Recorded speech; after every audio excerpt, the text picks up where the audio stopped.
artists, Ms. Kalpana, Limwon Felice, Fikriya Binte, Su Shuruti, Kong Wei Sin, Chang Seo Min, Jayanti Kesavan, and Kesavan Suganti. Mr. Lawboon Khang, Muhammad Firdaus, Zhu Weizong, Mr. Vishnucharan Naidu Vijayan, Goto Han, Aurobindo Yap, and Mr. Osman bin Abdul Hamid.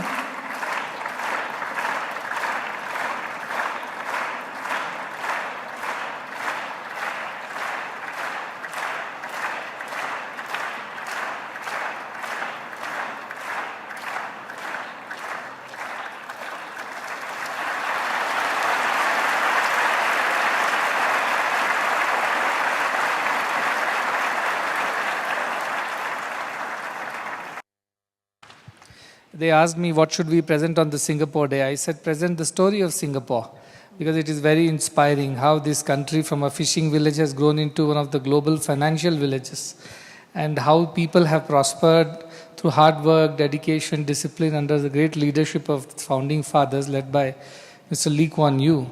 It is a story of inspiration for all countries, for all cultures.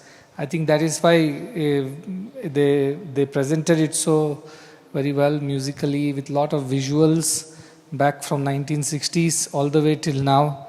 And as you know, Singapore is one of the most advanced countries in every field, and their airport is one of the best airports. So I always love going via Singapore. If I don't have a choice, then only I go via Dubai.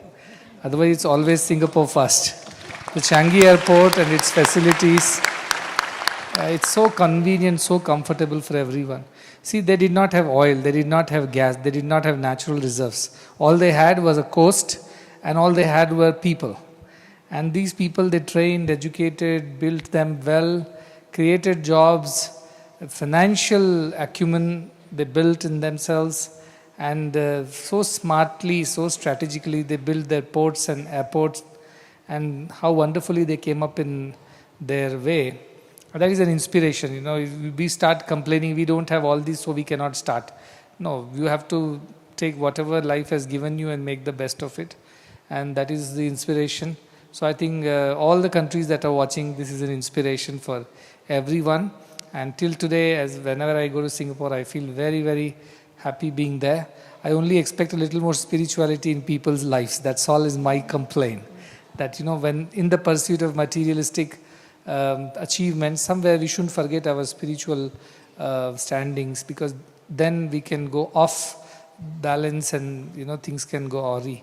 So I think that spiritual rooting and that anchoring is extremely important. And I always say it's nothing to do with religion, it's not, or rather not having much to do with religion. Spirituality is an inner journey.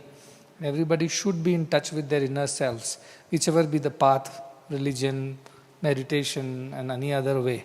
So I keep going to Singapore to add that component. The rest of the founding fathers have done their job phenomenally well. I think I go back to remind them that you truly are spiritual in nature. We are spiritual beings having a human experience.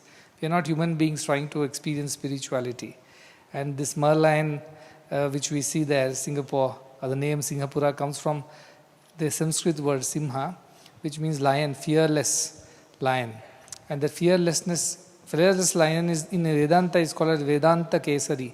The one who knows the truth alone can be fearless. And that truth is of the self. So that's the only component that I feel that we should keep adding to every country, every culture. Rest of it will happen. But it's a very inspiring. Now can you find some similarities between that and our mission? Yeah, I think you can draw a lot of parallels, because I have studied Singapore, what they did, how they did in 60 years, what they did. And education is a great level. We changed over to English medium education from vernacular, not because we have something against any language, but simply because every child should speak the global language. And English is here to stay, we can't wish it away. And if we want to be competitive, we want to be global citizens, we must speak the language. That is the first step. So all our education campuses changed over to English language. We moved over from the CBSE and rigid state curriculum, which were all outdated, to the NIOS, and found so many other innovations and mix and match of subjects so that everybody realizes their potential. And creating opportunities for the youngsters to get employed back in our institutions and beyond. And one place that I found was very painful was medical education, because I found doctors not willing to go to rural India.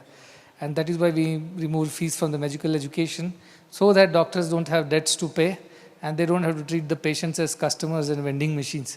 They can do the honest job and then later transform the country. So a lot of things I borrowed from some of these wonderful ideas of Mr. Lee Kuan Yew. And of course, India's philosophy was always that, isn't it? Our Gurukula systems, our Vaidyashalas, Pathshalas were always this. But I think this is a nice summary of the entire journey of Singapore. Very grateful to this entire troupe for having come all the way and presented this story so very interestingly. I'm very happy. You want to say a word to them? Because you are the Singaporean. Thank you, Sadguru. I enjoyed the performance very much. My congratulations to all the performers. And of course, I thank you, Sadguru, for having the Singapore Day today to celebrate Singapore.